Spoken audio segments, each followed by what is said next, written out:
कल्पना कीजिए, एक कबूतर जो किसी पार्क की बेंच से साधारण सा उड़ान भरता है, लेकिन उसके सीने पर बंधा है एक गुप्त कैमरा। एक डॉल्फिन जो समुद्र की गहराइयों में खेलती कूदती नहीं, बल्कि चुपचाप दुश्मन की पनडुब्बी के नीचे बम लगाने जा रही है। और एक मासूम सी बिल्ली जिसके कान के अंदर माइक्रोफोन, शरीर में ट्रांसमीटर और पूंछ में एंटेना छिपाया गया है, ताकि वो रूसी एजेंटों की बातें चुपचाप रिकॉर्ड कर सके।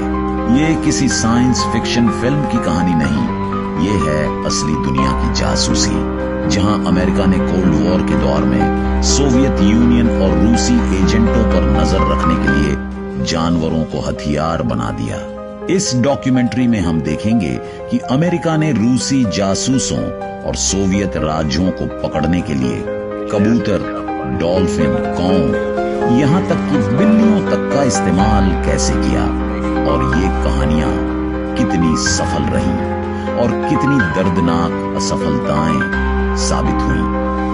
CIA के भीतर एक खास अत्यंत गोपनीय यूनिट बनाई गई, एनिमल बिहेवियर एंड एस्पियोगेज डिवीजन। इस विभाग का उद्देश्य था यह समझना कि किन जानवरों में ऐसी प्राकृतिक क्षमताएं थीं जिन्हें जासूसी में बदलकर सोवियत एजेंटों को मात दी जा सके। वैज्ञानिकों, ट्रेनर्स, बिहेवियरल एक्सपर्ट्स और सैन्य तकनीकी विशेषज्ञों का एक अनोखा मिश्रण इस टीम में जोड़ा गया। वे जानते थे कि जानवर मात्र पालतू या जंगली जीव नहीं, उनके पास इंद्रियों की ऐसी ताकत थी जो इंसानों और मशीनों से कई गुना अधिक थी। उदाहरण के लिए, एक रावेन की याददाश्त और दिशा पहचानने की क्षमता असाधारण थी। कबूतरों की उड़ान स्थिरता और होमिंग इंस्टिंक्ट उन्हें परफेक्ट एरियल एजेंट बनाती थी। वहीं डॉल्फिन की सोनार क्षमताएं किसी आधुनिक सैन्य सोनार सिस्टम के मुकाबले भी अत्यधिक संवेदनशील थी। इस यूनिट का पहला कार्य था यह पहचानना कि किस जानवर को किस प्रकार का जासूसी मिशन दिया जाए, कौन बग लगाएगा, कौन तस्वीरें लेगा, कौन समुद्र के नीचे जाकर जानकारी लाएगा। हर प्रोजेक्ट को टॉप सीक्रेट दर्जा मिला। CIA के ये प्रयोग इतने छिपे हुए थे कि कई अमेरिकी नेताओं को भी इसकी जानकारी नहीं थी। इस यूनिट का मिशन था किसी भी जरूरती कीमत पर रूसी एजेंटों की योजनाएं उजागर करना। यह वही समय था जब दुनिया जानवरों को सिर्फ जीव समझती रही, पर CIA उन्हें हथियारों में बदल रही थी। रेवन, आसमान का काला जासूस। CIA ने जब रावेन पर ध्यान दिया, उन्हें लगा कि वे बस पक्षी हैं, लेकिन जल्द ही उन्होंने पाया कि रावेन की बुद्धिमत्ता किसी उन्नत एजेंट से कम नहीं थी। उनमें समस्या हल करने की क्षमता, चेहरे पहचानने की शक्ति और अविश्वसनीय दिशा बोध था। रावेन डूडा CIA के सबसे सफल गुप्त एजेंटों में से एक बना। डूडा को इस तरह ट्रेन किया गया कि वह किसी विशेष खिड़की या बालकनी की ओर लेजर सिग्नल को फॉलो करे, अपने चोंच में रखा माइक्रो रिकॉर्डिंग डिवाइस लगाए और सुरक्षित उड़ान भरते हुए वापस लौट आए। डूडा दुश्मन के इलाके में उड़ते हुए किसी को संदेह में नहीं डालता था। एक सामान्य काला पक्षी, लेकिन CIA के लिए एक घातक हथियार। रावेन्स का सबसे बड़ा फायदा था उनका प्रॉब्लम सॉल्विंग बिहेवियर। जब ट्रेनिंग लोकेशन पर स्थानीय जंगली पक्षी हमला करते, डूडा ने खुद रास्ते खोजे, कभी ऊंचाई बदलकर, कभी डाइव करके और कभी लीड करके हमलावरों को दूर ले जाकर। कई मिशनों में डूडा ने रूसी एजेंटों की मीटिंग्स के पास बग लगाया। इसने CIA को सोवियत नेटवर्क को समझने में महत्वपूर्ण डेटा दिया। यद्यपि कई बार माइक्रोफोन हवा के शोर में खो गया, फिर भी सफल मिशनों ने रावेन प्रोजेक्ट को CIA का चमत्कार बना दिया। लेकिन हर जासूस की कहानी अधूरी होती है। एक दिन जंगली रावण के झुंड ने उस पर हमला किया और वह लौटकर कभी नहीं आया। CIA ने उसे एक फॉलन ऑपरेटिव घोषित किया। Pigeon spy program. आसमान का मौन फोटोग्राफर कबूतर एक साधारण पक्षी, दुनिया के हर कोने में दिखने वाला, लेकिन CIA के हाथों में यह पक्षी एक एयरबोर्न रिकॉग्निशन मशीन बन गया। CIA वैज्ञानिकों ने कबूतर के शरीर पर फिट होने वाला एक हल्का 16 मिलीमीटर मिनिएचर कैमरा बनाया। यह कैमरा अपने आप टाइमर के साथ काम करता और उड़ान के दौरान 200 तक हाई रेजोल्यूशन तस्वीरें खींच सकता था। कबूतरों के पास एक प्राकृतिक क्षमता है, होमिंग इंस्टिंक्ट, मतलब वे कहीं से भी अपने घर का रास्ता ढूंढ सकते हैं। CIA ने इसी क्षमता को जासूसी में बदला। उन्हें ट्रेन किया गया कि वे A से उड़ें, B टारगेट एरिया के ऊपर से जाएं और फिर C होम लॉफ्ट लौट आए। यह ABC फ्लाइट पैटर्न अत्यधिक कठिन था, लेकिन सही ट्रेनिंग ने कई कबूतरों को सफल एरियल स्पाई बना दिया। एक गुप्त मिशन में कबूतरों को रूसी शिपयार्ड, न्यूक्लियर फैक्ट्री और सैन्य ठिकानों के ऊपर उड़ाया गया।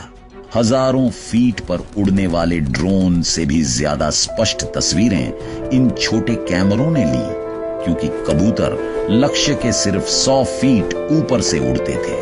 रूसी गार्डों, सैनिकों या नागरिकों में से किसी को भी कभी शक नहीं हुआ कि उनके ऊपर से एक मासूम सा कबूतर गुजरा, लेकिन वास्तव में वह CIA का एरियल निगरानी एजेंट था। यह प्रोजेक्ट जोखिमों से भरा था। जंगली बाज कबूतरों पर हमला करते, कई बार वे रास्ता भटक जाते और कई उपकरणों समेत खो भी जाते। फिर भी CIA मानती है कि कई महत्वपूर्ण तस्वीरें इन्हीं कबूतरों द्वारा ली गईं, जिन्होंने अमेरिका को सोवियत योजनाओं का छिपा हुआ नक्शा दिया। डॉल्फिन्स, समुद्र के अंडरकवर एजेंट। समुद्र जहां मानव जासूसी की सीमाएं शुरू होती हैं, लेकिन डॉल्फिन की दुनिया वहीं से शुरू होती है। CIA को जल्द समझ आया कि इन जीवों की सोनार क्षमता किसी भी आधुनिक मशीन से कहीं अधिक उन्नत है। वे पानी के भीतर धातु की परछाई, हल्की गड़बड़ी और दूर छिपी पनडुब्बियों को भी पहचान सकती थी। CIA का प्रोजेक्ट ऑक्सियस इन्हीं क्षमताओं के आधार पर शुरू हुआ। ट्रेनर्स ने डॉल्फिन को इस तरह प्रशिक्षित किया कि वे दुश्मन जहाजों या पनडुब्बियों के पास जाकर माइक्रो सुनने वाले डिवाइस लगा सकें। यह काम मानव गोताखोरों के लिए बेहद खतरनाक था, पर डॉल्फिन इसे आसानी से कर लेती थी। कई मिशनों में डॉल्फिन ने समुद्र के भीतर रखे गुप्त डेड ड्रॉप्स, जहां एजेंट जानकारी छोड़ते, उन्हें ढूंढकर CIA को सौंपा। डॉल्फिन की एक और ताकत थी, उनकी गति। वे मिनटों में कई किलोमीटर कवर कर लेती थीं। इससे CIA को रूसी पनडुब्बियों की गतिविधियों पर चौंकाने वाली जानकारी मिली। हालांकि यह प्रोजेक्ट विवादों से भी भरा था। डॉल्फिन भावनात्मक जीव हैं।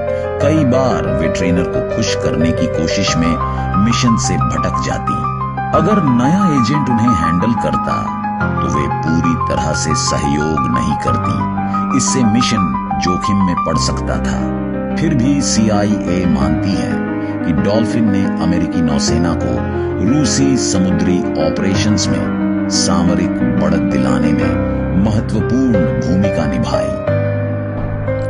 अकूस्टिक किटी, बिल्ली का साइबोर्ग जासूस बनना।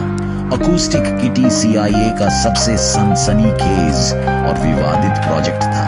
इसका उद्देश्य था एक ऐसी जासूस बिल्ली बनाना जो किसी पार्क, रास्ते या कमरे में बिना किसी शक के घूम सके और रूसी एजेंटों की बातचीत रिकॉर्ड कर सके। 1960 के दशक में माइक्रोफोन इतने विकसित नहीं थे कि भीड़ भाड़ वाले स्थानों से स्पष्ट आवाजें रिकॉर्ड कर सकें। इसके विपरीत एक बिल्ली के कान का प्राकृतिक ऑडियो फिल्टरिंग सिस्टम अद्भुत था। इसलिए CIA के वैज्ञानिकों ने एक मिनिएचर माइक्रोफोन बिल्ली के कान में इम्प्लांट किया, एक ट्रांसमीटर उसके शरीर की त्वचा के नीचे रखा और उसकी पूंछ को एंटेना की तरह उपयोग किया। इस प्रोजेक्ट की ट्रेनिंग बेहद चुनौतीपूर्ण थी।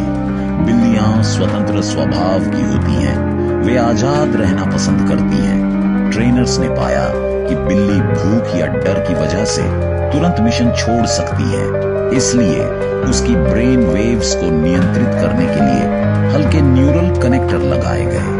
CIA का दावा है कि यह मानव हितैषी और सुरक्षित था, लेकिन आलोचकों का मानना है कि यह अत्यधिक क्रूर था।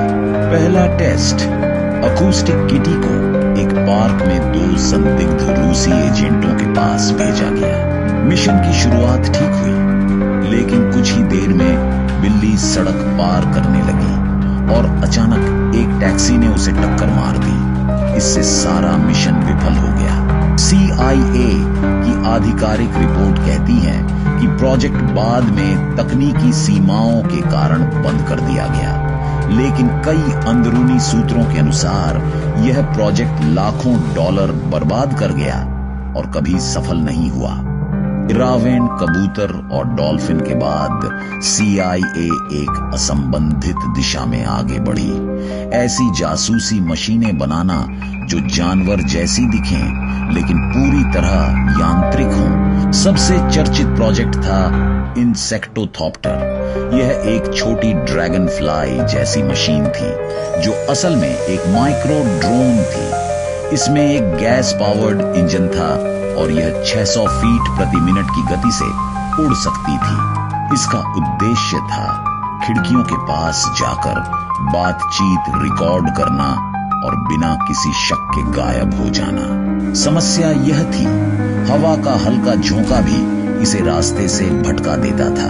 फिर भी यह तकनीक उन दिनों के लिए क्रांतिकारी थी। इसके अलावा CIA ने रोबोटिक बर्ड प्रोटोटाइप्स विकसित किए जो असली पक्षियों की तरह उड़ते और उनके पंखों की नकल करते। उनकी उड़ान स्थिर थी और वे दुश्मन की सीमा में प्रवेश कर छोटे सेंसर छोड़ सकते थे।